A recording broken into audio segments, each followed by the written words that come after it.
Morning student, I'm Gopi Kumar Srivastav and this is my third video of class 8 chapter number 12 India after independence of history chapter. In this video we discussing our topic of how were the state to be formed, किस प्रकार से state को बनाया गया. Back in the 1920 the Indian National Congress. पहले इस topic के बारे में हम लोग समझ लेते हैं कि इस टॉपिक के बारे में आखिर हम लोग क्या क्या पढ़ने वाले हैं, क्या क्या डिस्कस करने वाले हैं. इस टॉपिक में लिखा हुआ है, बताया गया है कि जब आज़ादी मिला था तो उस प्रकार उसके बाद जो है स्टेट किस प्रकार से फॉर्म हुआ था. मतलब जैसे कि झारखंड या यहाँ पे बिहार या राजस्थान. झारखंड तो पहले बिहार का पार्ट था, बाद में वो अलग हुआ तो बिहार ही कह सकते हैं. बिहार, गुजरात, किस प्रकार से इतने सारे स्टेट को फॉर्म किया गया था, बनाया गया था, उसके बारे में हम लोग डिस्कस करेंगे. ठीक है. Back in 1920 the Indian national Congress the main party of the freedom struggle. आप यहाँ कह सकते हैं कि 1920 में से अगर हम बात करें तो इंडियन नेशनल कांग्रेस जो है बहुत ही मेन पार्टी रहा है स्ट्रगल, फ्रीडम स्ट्रगल में, आज़ादी के समय में. Had promise that once the country won independence. उन्होंने, ये जो पार्टी है, उन्होंने ये प्रॉमिस किया था कि अगर एक बार आज़ादी मिल जाता है तो each major linguistic groups would have its own province. मतलब यहाँ पे ये कहा कि लिंग्विस्टिक का मतलब पहले समझिएगा. लिंग्विस्टिक का मतलब होता है बहुत सारे जो भाषाएं हमारे देश में बोले जाते हैं, जैसे गुजराती या बिहारी या झारखंडी या बहुत सारे और भी जो लैंग्वेज है, बंगाली. तो यहाँ पे ये कहा गया था जो कांग्रेस, इंडियन नेशनल कांग्रेस था, पार्टी जो था, वो उन्होंने ये प्रॉमिस किया था कि अगर हमारा भारत आज़ाद होता है तो हर जो जाति है, हर जो धर्म है, उसका एक प्रोविंस बनाया जाएगा, एक संघ बनाया जाएगा और मतलब सबको अलग अलग कर दिया जाएगा. इस प्रकार से ऐसा प्रॉमिस किया गया था. However, after independence, the Congress did not take any step to honor this promise. But आज़ादी के बाद कांग्रेस ने किसी तरह का, इस तरह का प्रॉमिस को नहीं निभाया. उसने इस तरह का प्रॉमिस को ख़त्म कर दिया. और India had been divided on the basis of religion. Bharat को धर्म के बेसिस पे बांट दिया गया. Despite the wishes and effect of the Mahatma Gandhi, freedom had come not to one nation but two. मतलब जो हमारा आज़ादी मिला वो सिर्फ एक नेशन बन के नहीं रह गया, वो दो नेशन में बन के रह गया. मतलब कि हमें आज़ादी तो मिला पर हम इसे सिस्टमेटिकली नहीं चला पाए. As a result partition of the India, more than million people had been killed in the riot between the Hindu and Muslim. जैसे आज़ादी मिला तो हमारा भारत, जो हमारा नेशन था, हमारा नेशन दो भागों में बट गया. पहले हम लोग हिंदू मुस्लिम साथ में रहते थे, बट बाद में आज़ादी के बाद बहुत सारे लोगों का किल कर दिया गया, मार दिया गया. तो यहाँ पे देखा जाए एक रियोट हो गया, एक झगड़ा हो गया. एक झगड़ा होने के कारण बहुत सारे लोगों को मार दिया गया था. और ये जो लड़ाई हुआ था पार्टीशन के बाद, ये हिंदू मुस्लिम के बीच में हुआ था.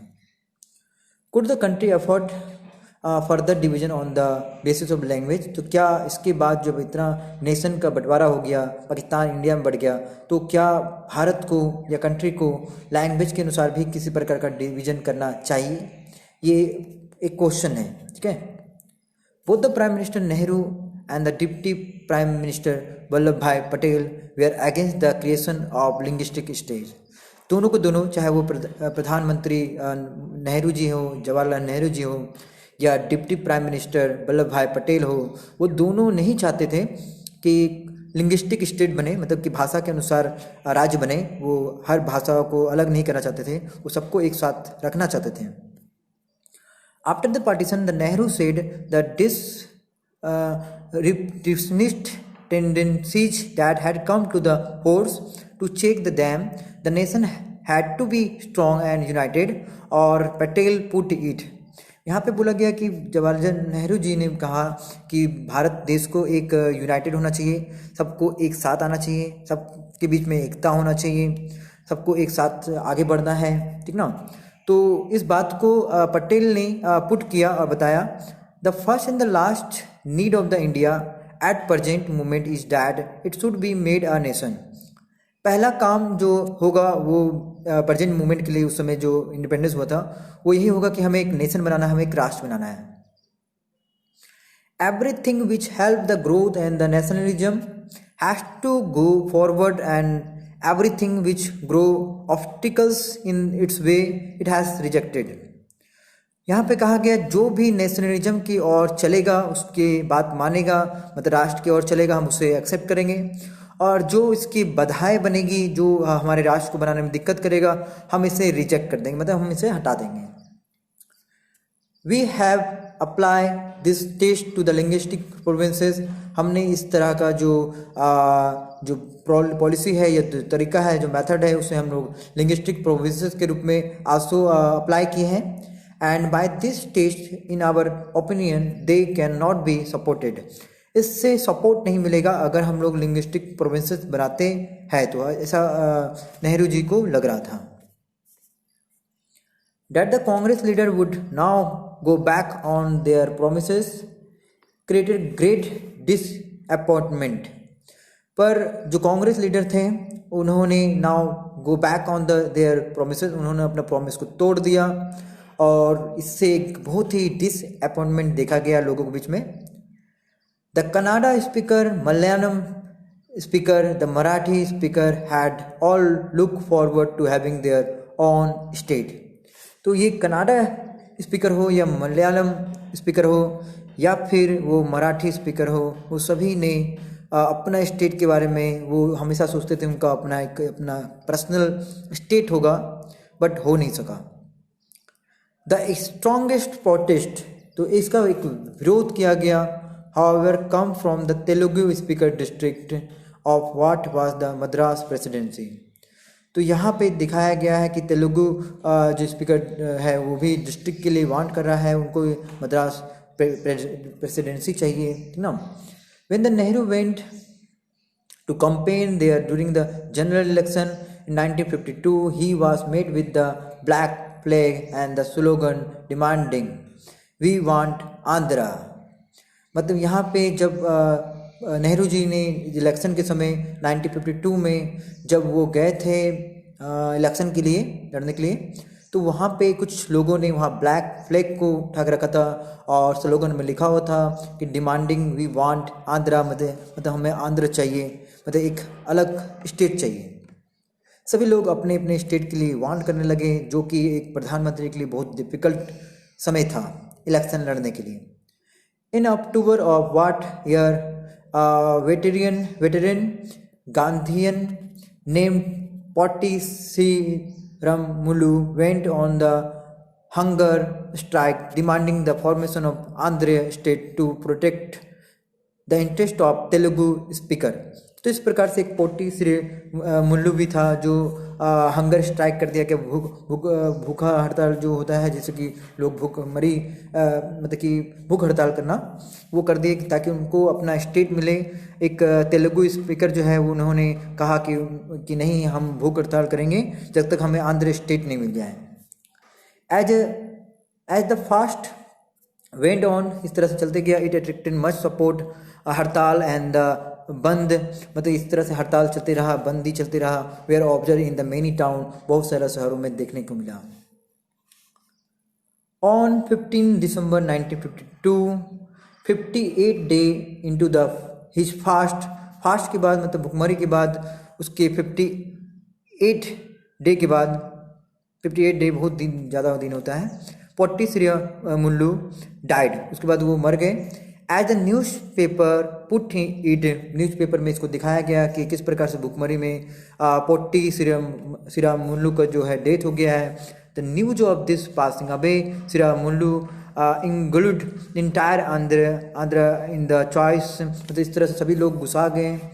The protest were the wild spread and the intense that the central government was forced to give to into the demand, मतलब कि जो ये कंपेन है, प्रोटेस्ट जो है बढ़ गया, लोग बहुत घुसा गए, इसकी वजह से आंध्र प्रदेश उनको देना पड़ गया. जो सरकार है उनके इस तरह से आंदोलन से, हड़ताल से और भी परेशान होकर आंध्र प्रदेश को स्टेट घोषित कर दिया. After the creation of the Andhra Pradesh other linguistic community also demanded their own separate state. इस प्रकार जिस प्रकार से आंध्र प्रदेश मिल गया, एक स्टेट बन गया, उस प्रकार से बहुत सारे लिंग्विस्टिक कम्युनिटी जो थे, समुदाय थे, और भी भाषाएं बोलने वाले जो लोग थे, उन लोगों ने भी अपना डिमांड कर दिया स्टेट का। अ स्टेट री ऑर्गेनाइजेशन कमीशन वाज सेटअप। एक ऑर्गेनाइजेशन, एक आयोग बनाया गया इसके लिए, ताकि स्टेट को फॉर्म किया जाए, which was submitted in its report in 1956, जिसका रिपोर्ट को 1956 में दिखाया गया। Recommending the re-drawing of the district and the provinces boundary to form compact provinces of the Assamese, Bengali, Oriya, Tamil, Malayalam, Kannada, Telugu speaker respectively. उस रिपोर्ट में बहुत सारे जातियों के, बहुत सारे रिलीजन के रिपोर्ट को बताया गया कि ये लोग जो है स्टेट का वार्न कर रहे हैं, हमें इन्हें बनाने देना चाहिए। रिपोर्ट में ऐसा लिखा गया था कि बाउंड्री उनका सबका अलग कर देना चाहिए, मलयालम हो, कन्नाडा हो, तमिल हो, या असम हो, या बंगाली हो, सभी ने विरोध कर दिया, तो उसकी वजह से अलग करना पड़ा। The large Hindi speaker region of the north India was also broken up into several state. जो हिंदी स्पीकर जो नॉर्थ इंडिया में थे वो भी ब्रोकन हो गए बहुत सारे स्टेट में। Little later 1960 the bilingual state of Bombay was divided into the separate state of Marathi and the Gujarati speaker. फिर बॉम्बे भी धीरे धीरे टूट गया मराठी और गुजराती में। इन 1966 the state of Punjab was also divided in the Punjab and Haryana, और बाद में पंजाब को भी दो भागों में बांट दिया गया, पंजाब और हरियाणा में। The forward for the Punjabi speaker, तो इसको Punjabi speaker and also mostly Sikh, the latter the rest who speak Punjabi but version of the Haryanvi और हिंदी। मतलब यहाँ पे ये कहा गया कुछ लोग जो है पंजाबी बोलते थे उनको अलग कर दिया गया, जो हरियाणी बोलते थे उनको अलग कर दिया गया।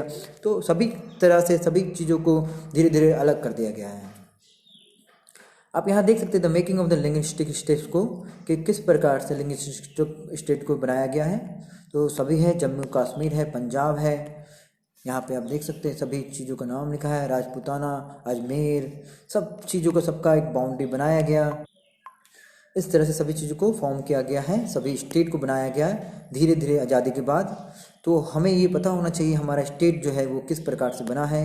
तो आप इस वीडियो के माध्यम से, इस चैप्टर के माध्यम से, इस टॉपिक के माध्यम से इस चीज़ों को अच्छे से समझ सकते हैं। बहुत सारे डायग्राम हैं, आप देख सकते हैं यहाँ पे प्रिंसली कोड था, अदर स्टेट था, तो सभी को यहाँ पे दिखाया गया है कि कहाँ कहाँ प्रिंसली स्टेट है। तो आप बुक का हेल्प लें, बुक को अच्छे से पढ़ें और बिल्कुल डायग्राम को अच्छे से समझें कि किस प्रकार से ये हमारा जो देश है वो स्टेट में डिवाइडेड होते गया अकॉर्डिंग टू लैंग्वेज के अनुसार। ठीक है, तो ये आप देख सकते हैं हमारे पास बहुत सारा डायग्राम है। In the next video we discuss about the planning for the development. सारे स्टेट को बंटने के बाद हमें एक प्लानिंग चाहिए था ताकि हम विकास ला सकें, और ये जो टॉपिक है ये हम लोग नेक्स्ट टॉपिक में, नेक्स्ट वीडियो में डिस्कस करेंगे किस प्रकार से विकास को लाया जाएगा, किस प्रकार से देश को आगे बढ़ाया गया। और thank you, this video is completed. In the next video discuss this topic, but must read this topic. The many questions arises from these topics and many questions also arises from this diagram. तो आपको exam में diagram से related बहुत सारे question को देखने को मिलेगा। तो बिल्कुल आप इसका डायग्राम को भी देखें किस प्रकार से स्टेट फॉर्म हुआ था, ये बहुत ही इम्पोर्टेंट टॉपिक है। तो आप इसे ज़रूर बनाएं, ज़रूर देखें, अच्छे से कंप्लीट करें।